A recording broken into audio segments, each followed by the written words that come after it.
No niin, tervetuloa Kiintymysvanhemmuusperheet yhdistyksen lempeän kasvatuksen viikolle torstain podcastin pariin.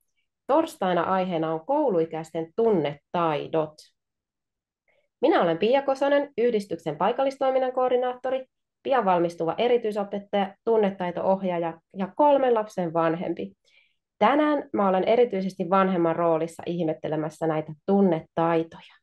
Ja kanssani juttelemassa on Aino Viitanen, ja sinä olet luokanopettaja, varhaiskasvatuksen opettaja ja tunnetaito-opettaja sekä lyhytterapeutti. Eli todella taitavan asiantuntijan kanssa saadaan jutella vanhemmuudesta yhdessä. Haluaisitko vielä lisää esitellä itseäsi?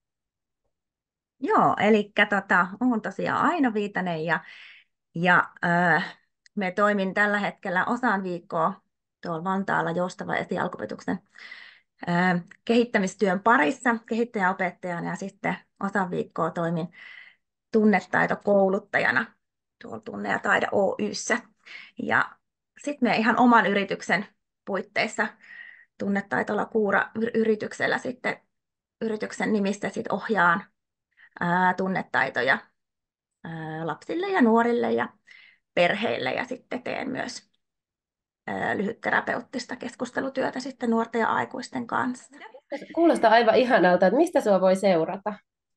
Joo, mulla ei ole vielä noita nettisivuja valmiina, mutta Instagramista löytyy mun nimellä sivusto, niin sieltä saa yhteystiedot ja voi sitten kysellä vielä enemmän. Tosi mahtavaa. No jos me lähdetään meidän aiheisiin, niin mitä erityispiirteitä kouluikäisten tunnetaidossa sun mielestä on? No ehkä semmoinen, että jotenkin kun se koulu alkaa, niin siinä lapsi ottaa ehkä semmoisia aika isojakin harppauksia kohti sitä itsenäistymistä ja toimii aika monissakin asioissa jo ja tilanteissa ilman, että siinä on aikuinen koko ajan läsnä. Ja sitten jotenkin se kaveripiiri nousee silloin tosi tärkeäksi ja myös semmoinen, että lapselle on tosi tärkeä olla semmoisen ihailun ja suosion kohteena ja sitä myös lapsi kovasti niin kuin tavoittelee, että hän on hyväksytty ja kuuluu siihen kaveriporukkaan ja on niitä kavereita. Sitten myös siinä koululaisikäisenä nimenomaan sen takia, kun aikuinen ei ole enää koko ajan läsnä niissä kaikissa sosiaalisissa tilanteissa ja hetkissä, niin lapsi myös opettelee sovittelemaan niitä erilaisia tilanteita itse, mutta sitten on tärkeää muistaa, että myös kouluikäinen tarvii niihin tilanteisiin vielä tosi paljon sitä aikuisen apua ja tukea. Tämä kuulostaa itse asiassa tosi tutulta. Mun 3 lapsesta yksi on kouluikäinen. Mites sulla? Joo, mulla on itse asiassa 3 lasta ja 2 on kouluikäistä ja yksi on sitten vielä tuolla päiväkodin puolella, mutta on niin kuin 12 kesällä täyttää ja sitten 9 ja 4-vuotiaat. Monen ikäistä meidänkin perheessä. No monenikäistä tosiaan. Ähm, Meillä on just niin kuin kakkosluokkalainen ja sitten eskariin meniä ja sitten vielä tänä vuonna täyttää 3, niin on monenikäistä. Ja sitten jotenkin voisin vielä tästä jatkaa, Joo, että se voi jatka vaan. aiheuttaa niin kuin hämmennystä siinä niin kuin kouluikäisen kohdalla, että kun ajatellaan, että lapsi niin kuin on jo tosi taitava ja osaa tosi paljon asioita ja on nimenomaan ottanut niitä harppauksia siinä itsenäistymisessä, niin sitten kuitenkin jotenkin se, kun koulupäivä on ohi ja lapsi tulee kotiin, niin päivän päätteeksi se koululainenkin voi raivota siellä maassa ihan samalla tavalla kuin se vähän pienempikin lapsi. Ja sekin on niin kuin täysin normaalia.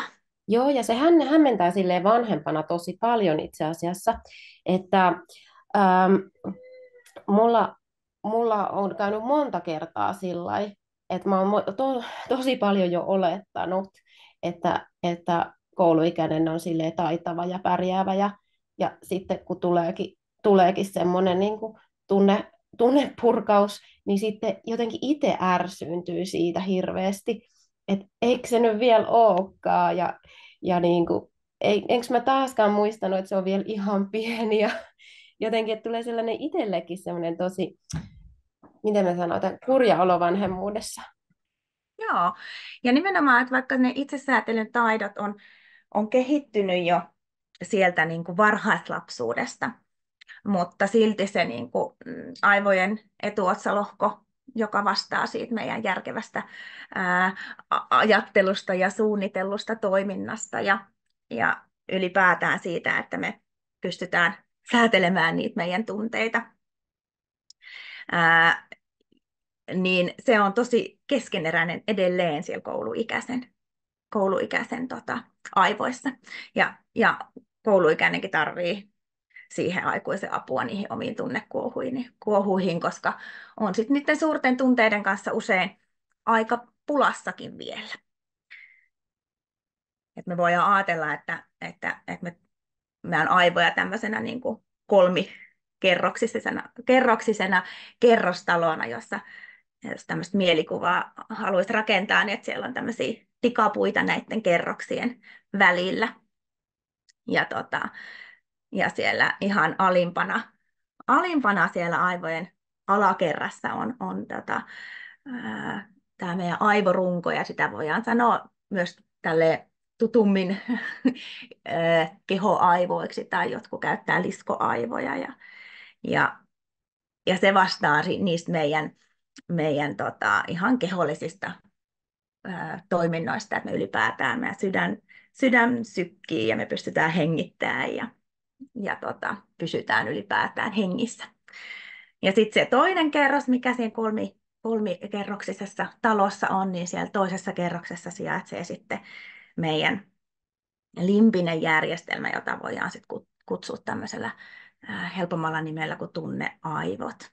Ja sitten ne tunneaivot taas vastaa nimenomaan niistä meidän tunnereaktioista ja siitä, että miten me niihin tilanteisiin sitten missäkin kohtaa reagoidaan. Ja sitten se kolmas kerros, joka on siellä ylimpänä, niin se on sitten meidän ikään kuin tämmöinen kehittynein kerros, ja siellä on tämä etuotsalohko, meidän aivojen etuotsalohko, joka sitten nimenomaan vastaa siitä niin kuin järkevästä toiminnasta ja toiminnan ohjauksesta ja niistä harkituista päätöksistä ja sit tunteiden säätelystä. Ja tämä kun on keskeneräinen, niin sitten tämä kouluikäinenkin lapsi tippuu tosi herkästi vielä näille aivojen alakerroksille.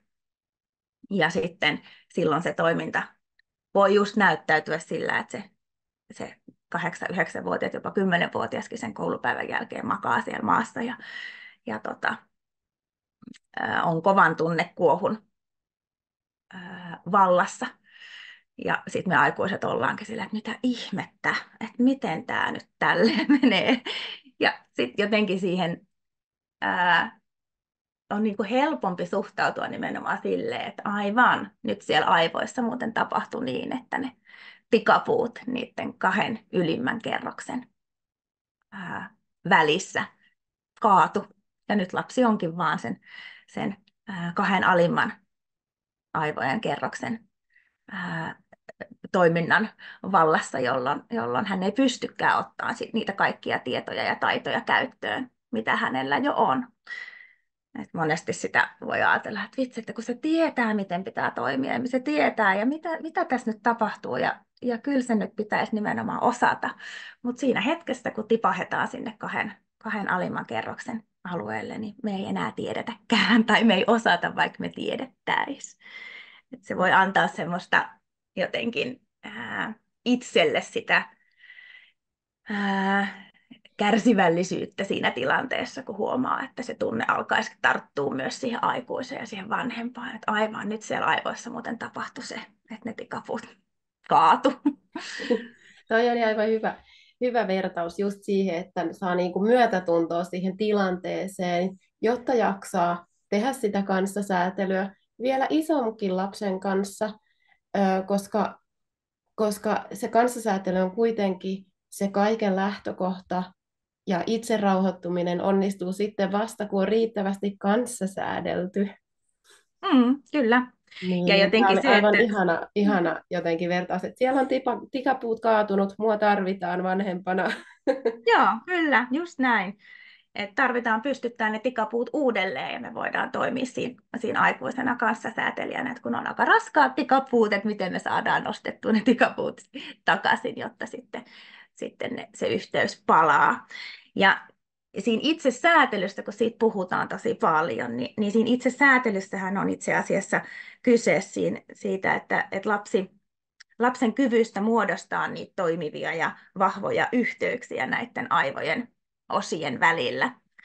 Että kun se itsesäätely tai etuotsalohko on vielä keskeneräinen, niin myöskin tämä itsesäätely välillä takkuaa. Ja se itse asiassa se etuotsalohkon kehitys jatkuu ihan sinne 20, noin 25 vuoteen saakka. Eli jos mietitään koululaista, niin heillä on vielä aika pitkä matkakin siihen, että etuotsalohko toimii ja ne yhteydet pelaa niin, että ne ei katkee, niin ne tikapuut ei kaadu niin herkästi. No se juuri, ja sitten kuitenkin vielä se, että meillä vanhemmillakin, kun meillä tulee niitä kuormitustekijöitä, niin Mm. meilläkin ne hermot kiristyy helposti. Saatika sitten lapsi, joka on siellä koulupäivässä selviämässä isoissa koululaisjoukoissa ja joutuu jatkuvasti ponnistelemaan ja oppimaan, ja se koulupäiväkin on aika kuormittava lapselle, vaikka se onkin lyhyt, ja sitten koulupäivän jälkeen tulee niitä kaveritilanteita ja kaiken näköistä keksitään, niin on se, ei se ole helppoa pienen koululaisen ja isommankin koululaisen elämä, että Joo, on omat kuormitustekijänsä. tosi hyvä. Ja just tuosta niin kuin, kuormituksesta voisinkin sanoa, että voidaan sitä kuormitusta helposti, tai on tämmöinen vertaus kuormituskuppiin. Eli että jokaisella voi olla vähän eri kokoinen se kuormituskuppi. Että meillä aikuisilla voi olla vähän isompi ja pienellä lapsella se on aika tosi pikkuinen, ehkä semmoinen niin kuin leikkikahvikupin kokoinen ja sitten koululaisella vähän isompi kuin sillä pienellä, mutta kuitenkaan ei niin iso kuin aikuisella. Ja, ja tietenkin meillä aikuisillakin voi olla eri kokoisia ne meidän kuormituskupit, että kuinka paljon sinne mahtuu sitä kuormitusta sen päivän aikana.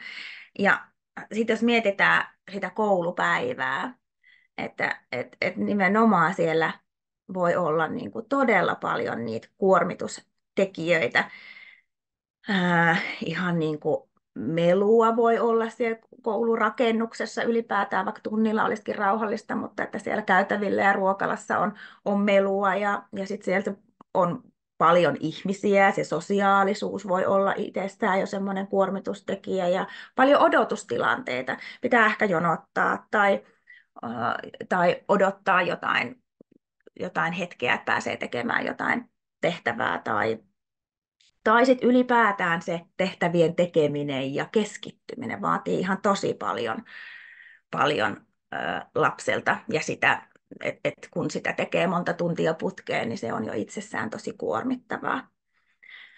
Ja joskus, tai usein niin kuin opettajana tunnistan semmoisen tilanteen, että jos vaikka keskustelee vanhempien kanssa jossain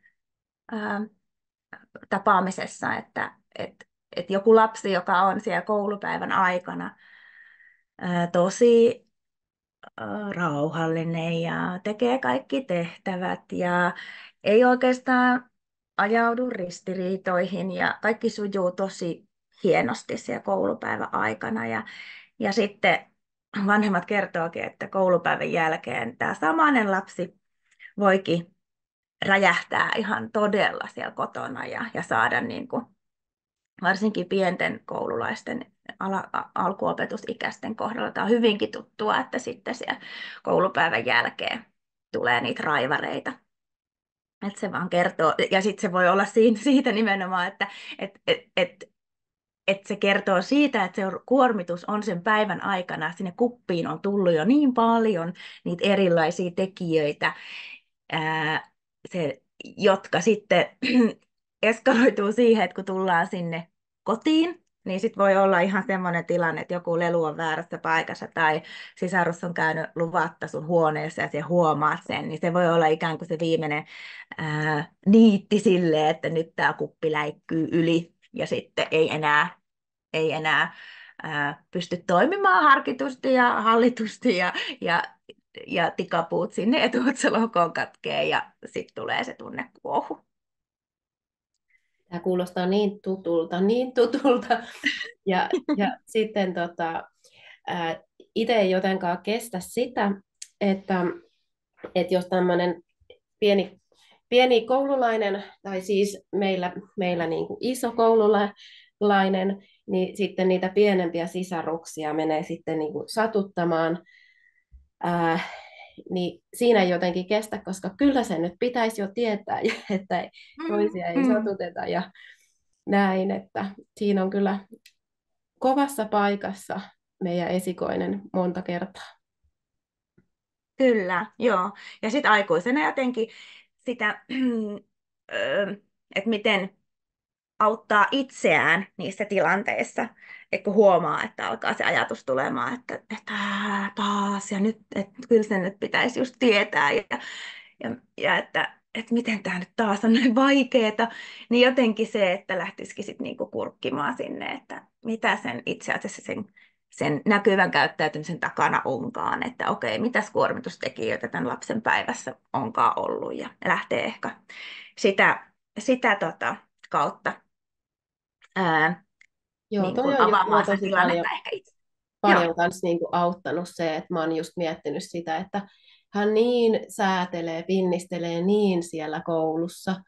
joo, Vielä se iltapäiväkerhokin menee, mutta sitten kun tulee kotiin, ja, joo, ja sitten ollaan monta kertaa puhuttu just sitä myös, että hänkin on pieni vielä, hänkin haluaa huolenpitoa. Ja sitten ihana, kun lapsikin on oppinut niin kuin sanottaa sitä välillä, että et voinko mä tulla nyt syliin, koska mäkin tarviin vielä huolenpitoa. Niin se on kyllä, jotenkin tosi kiva, koska kyllähän koululainenkin tarvii tosi paljon sitä vanhemman semmoista yhteyttä ja huomiota ja kanssa iloitsemista niistä hyvistä asioista. Ja sitten niistä kyllä, niin kuin onnistumisista myös. Ne on isoja askelia, kun opitaan lukea ja opitaan sit lukea isompia kirjoja ja opitaan mm, kavereiden kanssa jotain uusia juttuja. Ja sitten ne semmoiset itsenäistymisen askeleet on myös iso juttuja sekä kyllä, aikuiselle että lapselle. kyllä.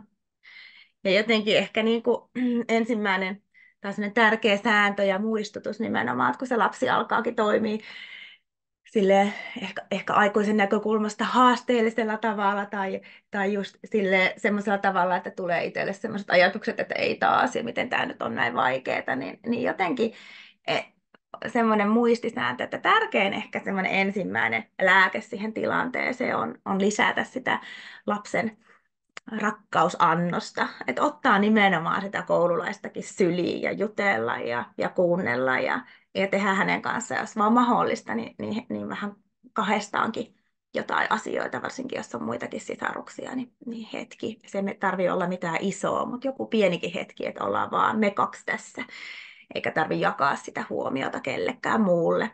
Tai vaikka lukea kirjaa, vaikka lapsi olisikin lukutaito, niin on tosi tärkeää niin kuin muistaa se, että kuinka tärkeitä ne lukemisen hetket yhdessä silti on, vaikka molemmat on lukutaitoisia aikuinen sekä lapsi, mutta siinä sitten ollaankin muiden tärkeiden asioiden äärellä myös samaan aikaan. Ja voi olla, että lapsella voi olla myös valtava niin kuin aikuisen kaipuukin siinä hetkessä, kun hänen kuormituskuppinsa täyttyy ja kun on joutunut ottaa niitä isoja harppauksia kohti sitä itsenäisempää elämää. Eli jotenkin se niin kuin rakkausannoksen lisääminen ja aikuisen vähän semmoiset tutkailevat silmälasit itselle päähän, että okei, mitäs tässä oikeastaan tapahtuu, että mitä että jos mä lähtisin kurkkimaan, että mitä tämän käyttäytymisen takana onkaan, mitkä asiat on voinut ajaa nyt tähän pisteeseen, että lapsi on näin kuormittunut tämän koulupäivän jälkeen.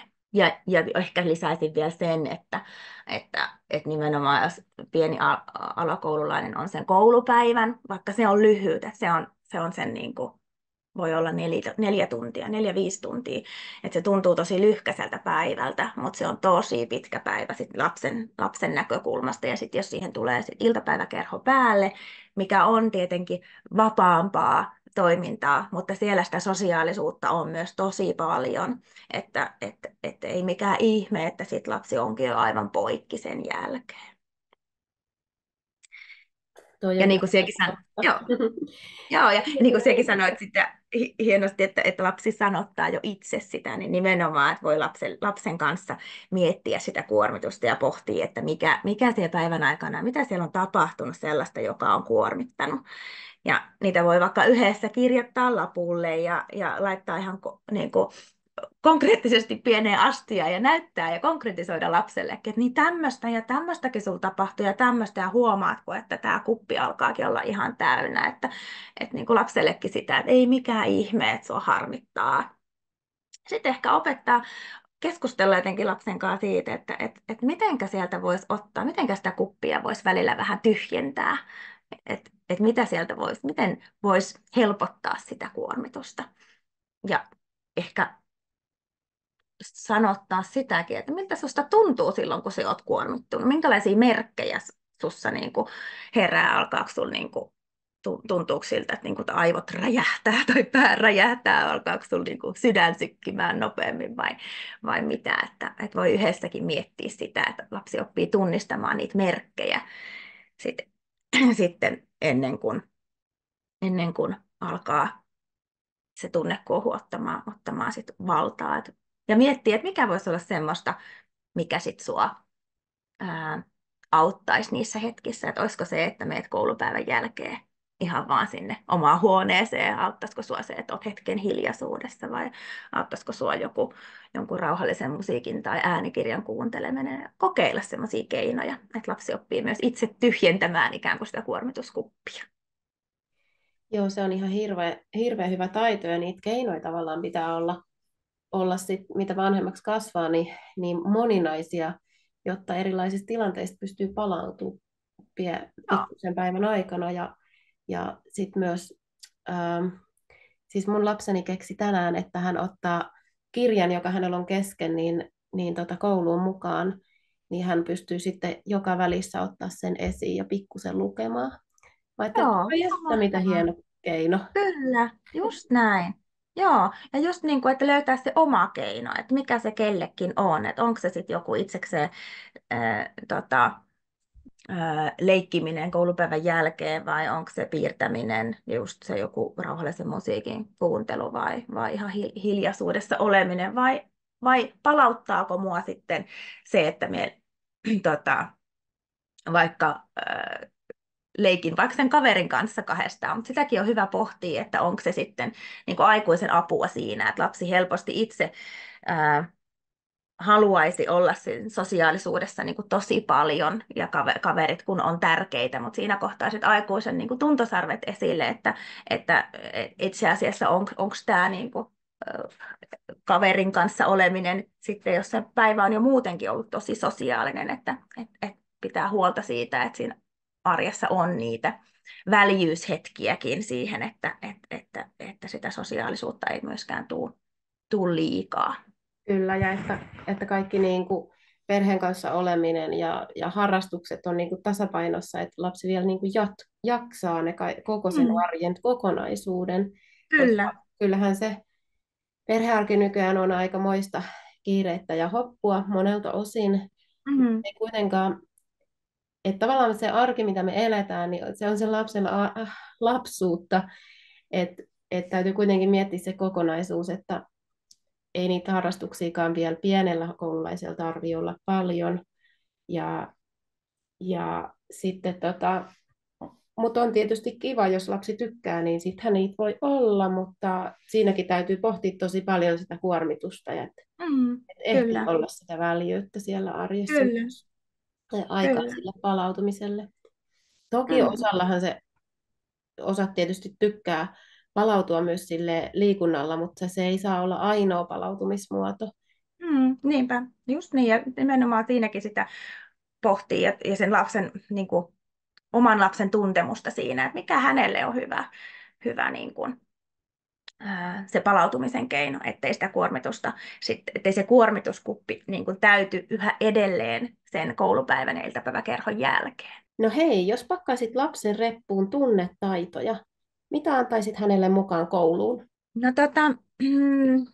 tunnetaitojen harjoittelu, niin sehän kuuluu tähän niin kuin opetussuunnitelmaan ja niitä opetellaan jo siellä varhaiskasvatuksessa ja niiden kanssa ei varmasti koskaan tule täysin valmiiksi ja että me aikuisetkin opetellaan niitä edelleen. Ja ja on kuitenkin tosi, tai se, että vaikka siellä koulussa harjoitellaan niitä tunnetaitoja, niin on kuitenkin tosi hyvä, että se lapsi on saanut harjoitella niitä tunnetaitoja ihan sieltä pienestä pitäen siellä omassa perheessä myös. Ja ää, aikuisella on valtava malli siinä tunnetaitojen oppimisessa.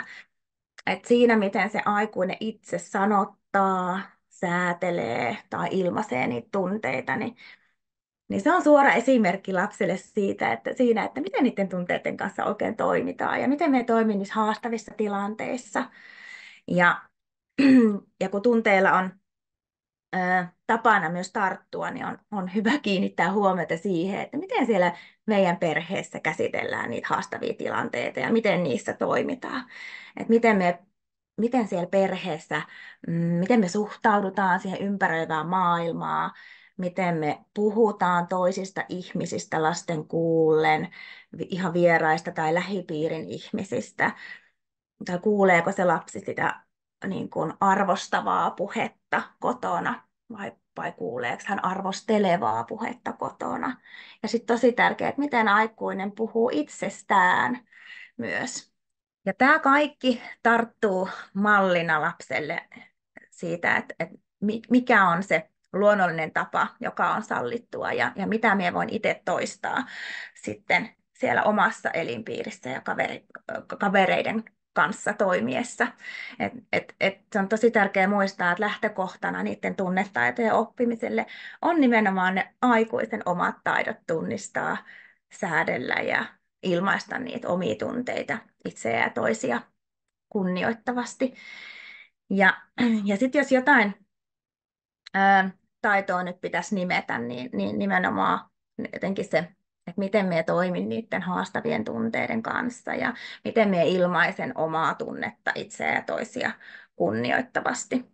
Ja että miten me näytän itse mallia siinä tilanteessa, kun mulla on tylsää tai me on pettynyt, että annanko me olla lapsen pettynyt siinä tilanteessa vai onko mun itse vaikea sietää sitä lapsen kovaa pettymystä tai surua jostain asiasta. Ja ehkä hyvä pohtiikin itse vanhempana, että haluanko me vaan helpottaa sen lapsen oloa mahdollisimman pikaisesti sen takia, että mulla itsellä olisi siinä tilanteessa helpompi olla. Vai että mikä on se mun tavoite siinä, miten me haluan toimia. Ja, ja empatiaa opitaan mallista, että miten me lapseen suhtaudun silloin, kun hän kokee niitä haastavia tunteita. Että selitelläänkö ne asiat nopeasti vaan parhain päin vai annetaanko lapsen tuntea sitä haastavaakin tunnetta rauhassa ja kokee ikään kuin se koko tunteen elinkaari. Että niin kuin sanotaanko me, että ei tuossa nyt mitään ollut tai äläs nyt. Ja eihän nyt turhia tarvitse nyt tästä säikähtää tai pelätä tai ei tarvitse turhia murehtia. Vai pysähdytäänkö me sen pettymyksen äärelle jotenkin sanattomastikin. Aina siihen ei tarvitse sanojakaan, että ollaan siinä äärellä ja lohutetaan, että sallitaan sen tunteen olla. Silloin se myös hiipuu nopeammin, kun sitä ei jotenkin lähde kieltämäänkään. Ja silloin me samalla näytetään lapselle sitä empaattisen vuorovaikutuksen mallia, että miten me voidaan suhtautua siihen toiseen ihmiseen, kun hän kokee jotain haastavaa tunnetta. Ja sitten haluaisin vielä nostaa tämän yhteyden merkityksen, että yhteyden vaaliminen erityisesti siinä kouluikäisen kanssa on tosi tärkeää. Et vaikka niitä itsenäistymisen harppauksia onkin otettu jo tosi paljon ja nimenomaan lapsi osaa jo kauheasti asioita ja voi toimia omatoimisesti eikä tarvi aikuista siihen lähelle koko ajan, niin se, että kysytään niitä kuulumisia ja oikeasti pysähdytään niiden äärelle ja ollaan kiinnostuneista niistä lapsen ajatuksista, mielipiteistä ja niistä kokemuksista, jotenkin arvostaen niitä. Että et, et pyrkisi luomaan semmoista yhteyttä, että aina voi tulla puhumaan kaikista asioista, että oli se mikä tahansa, että vaikka lapsi olisi mokannut jossain tai tehnyt jossain jotain väärää, niin ettei pelätä, ettei lapsi pelkäisi mitään rangaistusta tai moitetta. Ja se estäisi silloin sen kertomaan tulemisen. Että jos lapsi mokaa, niin kuin me kaikki mokataan joskus, emme kukaan olla täydellisiä niin kuin, ihmisiä, että me arvostettaisiin sitä siinä tilanteessa ja nostettaisiin se niin kuin, korokkeelle, että lapsi ylipäätään tuli kertomaan asiasta. Niin on todella arvokasta. Ja yhteiset tekemiset, ja niin kuin aiemminkin puhuin, just se aikuisen jakamaton huomio on tosi tärkeä pieninäkin hetkinä. Ei mitään isoa, suureellista tarvitse tehdä, vaan pienet arjen hetket. Ja kun sitä yhteyttä rakentaa kouluikäisen kanssa ja panostaa siihen, niin on helpompi pysyä yhteydessä myös siellä murrosikäisen kanssa, sit kun lähteekin ihan uudelle levelille ne aivojen kehitykset ja tulee uusia haasteita. Ja tämä on, Ja mä koen, että tuo joo. yhteys on kyllä niin kuin tosi tärkeä asia aina niin kuin löytää, että miten sä niin kuin pääset yhteyteen ja oot kiinnostunut eri niin kuin vanhempana siitä niin kuin eri asioista ja eri puolista sen lapsen elämässä tavallaan, että koska lapsi ei välttämättä halua niin kuin jutella jostain asioita, vaikka että mitä siellä koulussa on tapahtunut tai muuta, Mm. niin se vaatii niin kuin jatkuvaa semmoista niin kuin vanhemman vastuuta ottamista niistä, niin Mm. siitä niin kuin yhteyden luomisesta, koska lapsi voi olla vähän niin kuin väsynyt jo siitä koulupäivästä, eikä niin enää niin kuin jaksa luoda sitä semmoista niin kuin keskusteluyhteyttä, mutta sitten sen niin kuin pitää niin kuin vanhemmana vähän niin kuin yrittää jutella niistä, mistä se lapsi on kiinnostunut. Mm. Ja sitten se voikin lähteä juttelemaan jostain muusta, että mitä siellä on Just näin. tapahtunut. Just näin. Ja jotenkin ei olettaa, että jos on joku vaikka tapahtuma, mistä pitäisi ehkä jutella ja sitten no vanhempi voi ehkä ajatella, että no ei se tule siitä juttelemaan tai ei se kysy siitä. Ehkä se on asian kanssa ok. Niin jotenkin ei tuudittautua siihen, vaan että muistaa, että se on aina niin kuin aikuisen vastuulla sen yhteyden ja luomisen tai yhteyden rakentaminen ja sen luominen ja niiden keskustelujen avaaminen ja kysyminen. Niin kuin, ja joskus sieltä voi olla vaikeakin nimenomaan lypsää sitä keskustelua. Mutta sitten jos alkaa, niin kuin sanoitkin, että puhumaan jostain, niin kuin, että mikä sit lasta kiinnostaa, mikä hänen elinpiirissään on just se juttu, mistä hän haluaa kertoa, että vaikkei se vanhempaa siinä hetkessä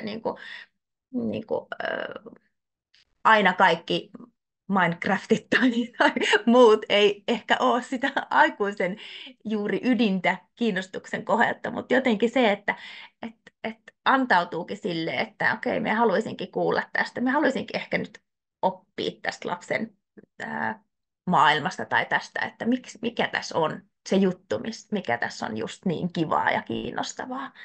Ne jotenkin sekin on tosi tärkeää.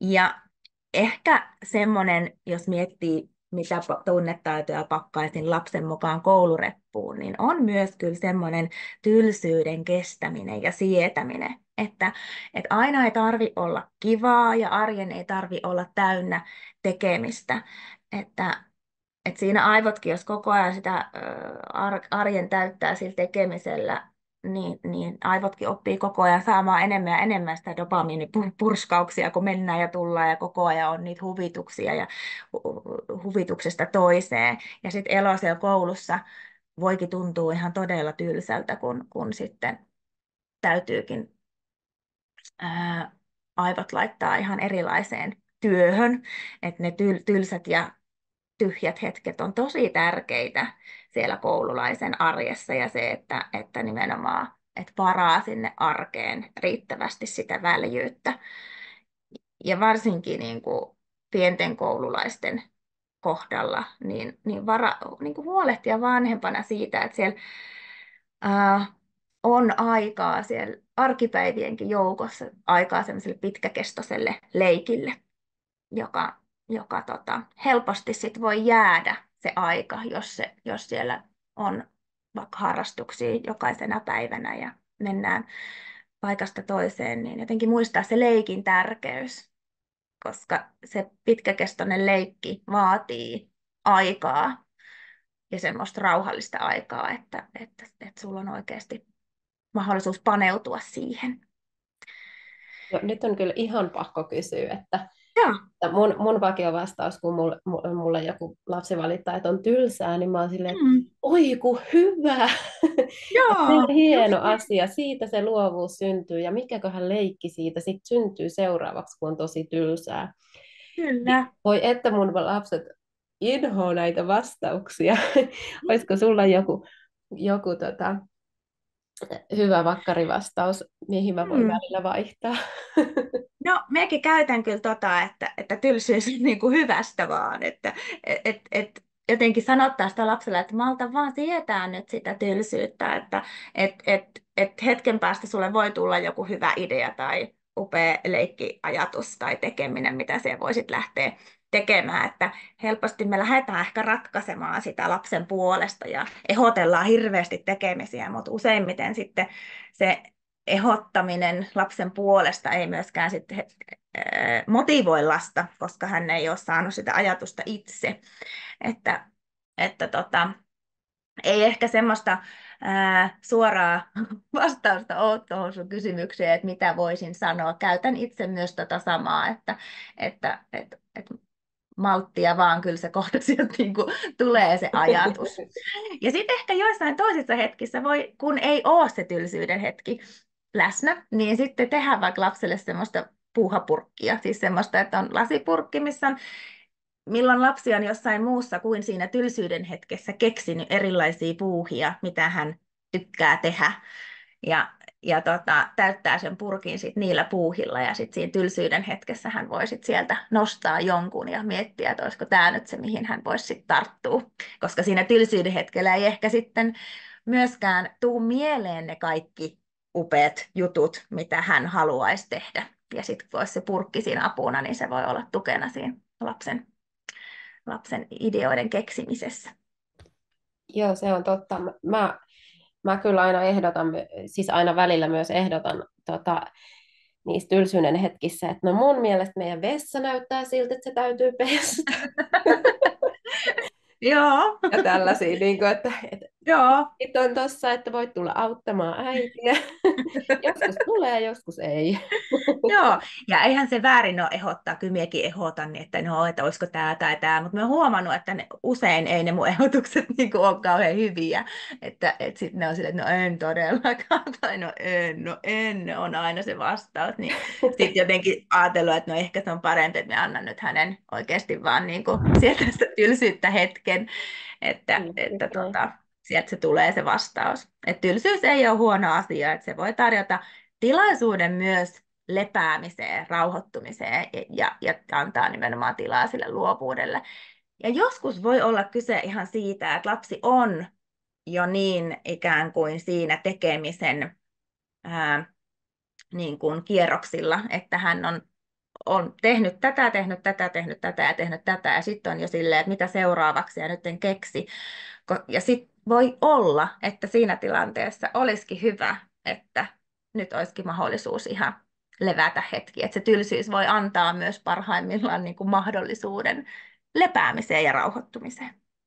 Ja mä kuulen nyt ehkä tässä niin kuin sellaisen, että kyllä niillä lapsillakin on sellaista suorittamista ja ylikierroksilla olemista ja sellaista niin kuin stressiä, mitä meillä aikuisillakin on. Että kun on Mm, paljon vaatimuksia ulkopuolelta, tulee sieltä koulusta vaatimuksia, tavoitteita, näitä pitää oppia, näitä pitää tehdä ja tällaisia, tällaisia. Ja sitten mm, pitää mennä ja tulla ja mm. niin kuin, että joo, kyllä lapsikin tarvii palautumista siitä kaikesta Kyllä, kuormituksesta ja stressistä päivän mittaan. kyllä. Ja se on tosi tärkeää, ihan todella tärkeää ja aina sen aikuisen vastuulla niin kuin rakentaa sitä arkea sit semmoiset, että siellä on niitä palautumisen hetkiä. Et, sitä voi aina helposti ehkä verrata semmoiseen, niin kuin, että kuinka moni meistä aikuisesta sit heti työpäivän jälkeen, kun on jotenkin ollut rankka työpäivä, niin olisi valmis täyttämään sitä iltaa tai arkea sit kaikella niin kuin tekemisellä, että sitten usein me helposti mieluummin ollaan hetki ihan rauhassa.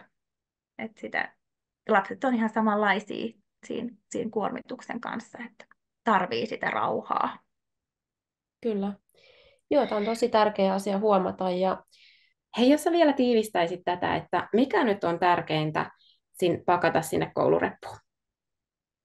No ehkä eniten lapsi tarvitsisi tunteen siitä, että hän on rakastettu ja hyväksytty ja tärkeä ja arvokas juuri sellaisena kuin hän on, ilman että sieltä koulusta pitää saada niitä kymppejä tai menestyy harrastuksissa tai saada niitä stipendejä tai jotain diplomeja, että, et, tai olla jotenkin tosi hyvä siinä koulumenestyksessä ylipäätään ja oppia kauhean nopeasti kaikki. Eniten niin kuin, jotenkin korostaisin sitä, että lapsi saisi kuulla, että hän on ihana ja rakas ihan muuten vaan, ihan ilman mitään suorituksia. Jotenkin semmoinen tavallinen tiistai sohvalla köllötellessä siinä koululainen kainalossa hän saisi kuulla, että hän on ihana ja rakas tai nukkumaan mennessä semmoisen ihanan pienen hetken kahdestaan vanhemman kanssa.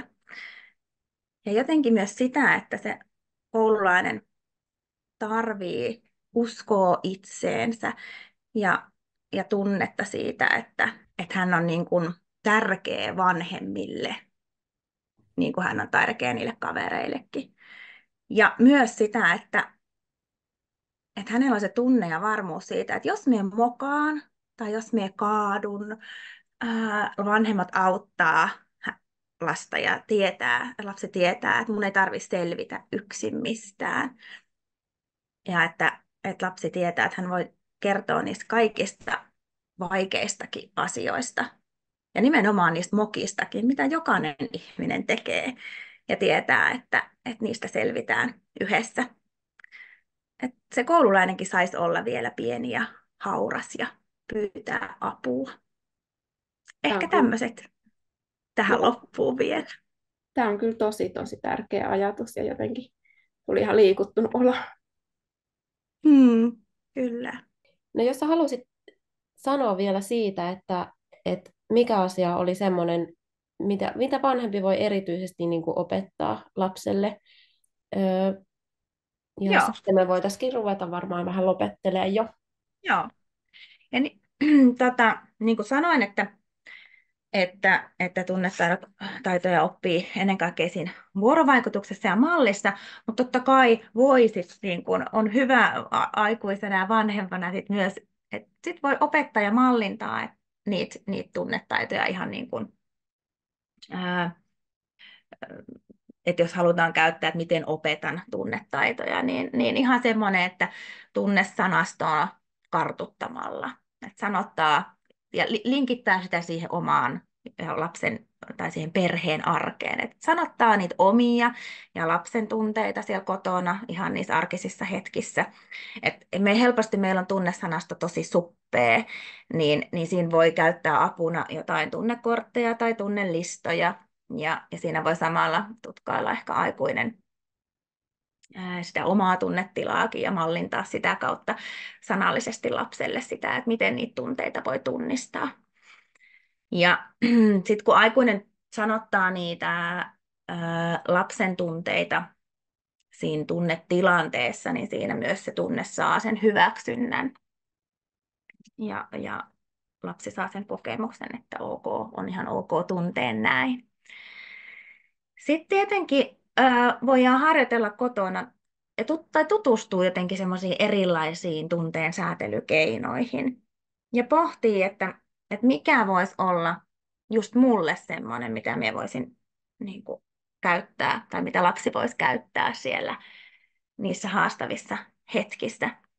Ja yksi semmoinen tehokkain tunteen säätelykeino on meidän hengitys, joka suoraan syvähengityksenä rauhoittaa sitä meidän hermostoa ja saa niitä tikapuita pystyyn siellä aivojen kolmikerroksisessa talossa sinne ja yhteyttä sinne etuotsalohkoon. Ja erilaisia hengitysharjoituksia on helppo löytää erilaisista tunnetaitomateriaaleista, ihan netistä googlettamallakin ja kirjoista.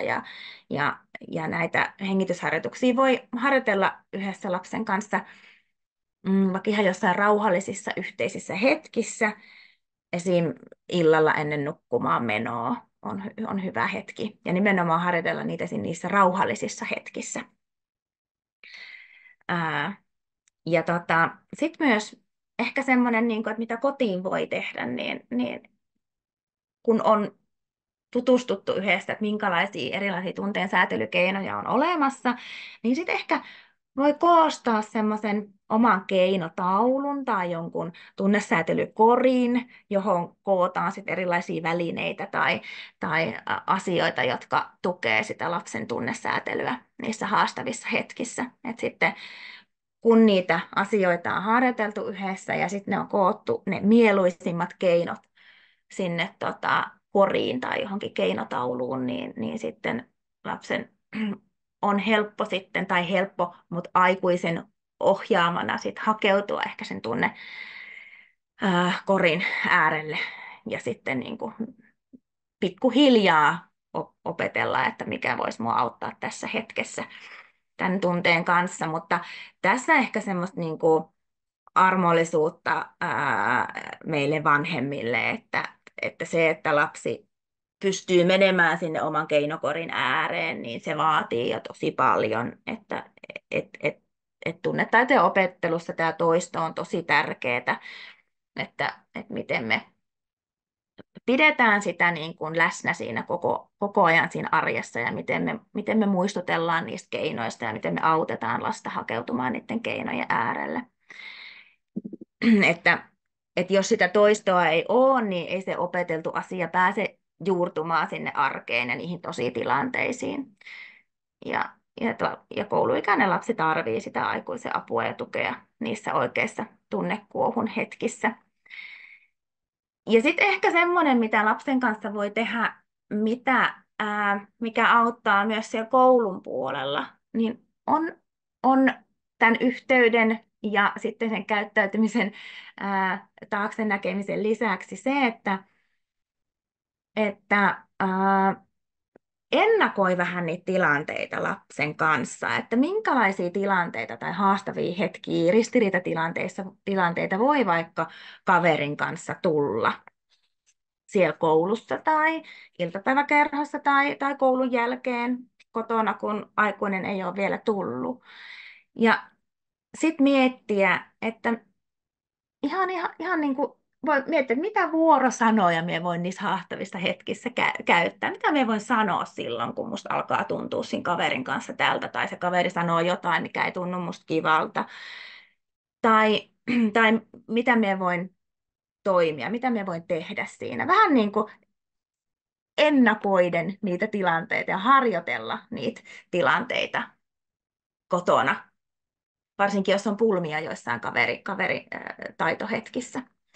Niin sitten kun niitäkin on harjoitellut ja puhunut niitä tilanteita ennakkoon, niin lapsi pystyy sitten niitä helpommin ottamaan sitten käyttöön siinä tositilanteessa. Nämä on kyllä tosi tärkeitä meinaa. Siis eilen meillä harjoiteltiin just sitä, että toinen ei saa koskea sinun, jos sinulle ei, sinä et anna lupaa.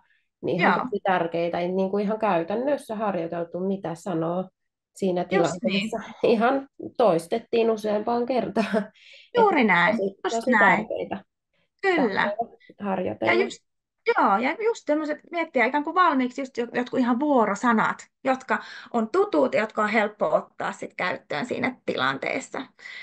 Että sitten tai ne keinot, että sitten kun lapsi harjoittelee niitä tai miettii etukäteen, niin ei ole ihan ulalla siinä tilanteessa, että mitä tässä nyt pitikään tehdä.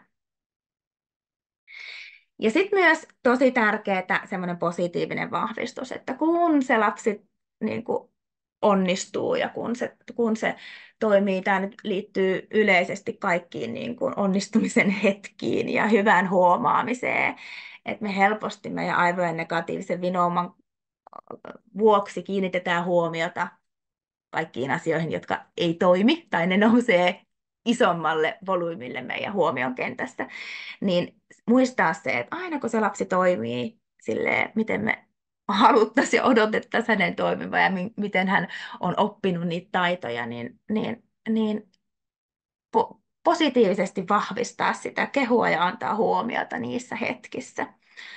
Ihan jo semmoinen, että vitsi, miten upeasti, että minä näin, että se olit lyömässä sitä sisarusta, mutta sun käsi menikin niin kuin, takaisin alas, että se et lyönytkään, että vaude, miten hienosti se pystyit välttämään sen, että se et lyönyt kaveria. Jossain haastavissa hetkissä on hyvä ehkä huomata ihan näinkin pienet mikroonnistumiset, jolloin lapsi huomaa sen, että hei, mun edistymistä alkaa tapahtua, että niin muuten. Nyt se käsi ei mennytkään siihen sisaruksen olkapäähän mottaamalla, vaan me pystyinkin laskemaan sen takaisin alas. Joo, nämä pienet sepit on ihan tosi tärkeä Mm. huomata. Joo, että jotenkin semmoisena loppukaneettina, että se lisääntyy, mihin sä kiinnität huomiota. Ja sitten tärkeää kiinnittää taas huomiota siihen, mikä toimii, ja lisätä sitä. No totta. Jos mä niin kuin koostan kokonaan sen, mitä me ollaan tässä puhuttu, niin me puhuttiin vanhemman mallista ja myötätunnosta. Sitten me pohdittiin kuormittumista sen päivän aikana, koululaisen päivän aikana. Ja sitten, että kotona voi opetella tällaisia tunteen säätely eri keinoja ja harjoitella vuorosanoja. Mutta ihan ehdottomasti tärkeintä on siellä kotona se vanhemman ja lapsen yhteyden vaaliminen ja hyvän huomaaminen. Kyllä. Kiitos tosi paljon, Aino, tästä Kiitos. podcastista. Kiitos. Moi! Moikka.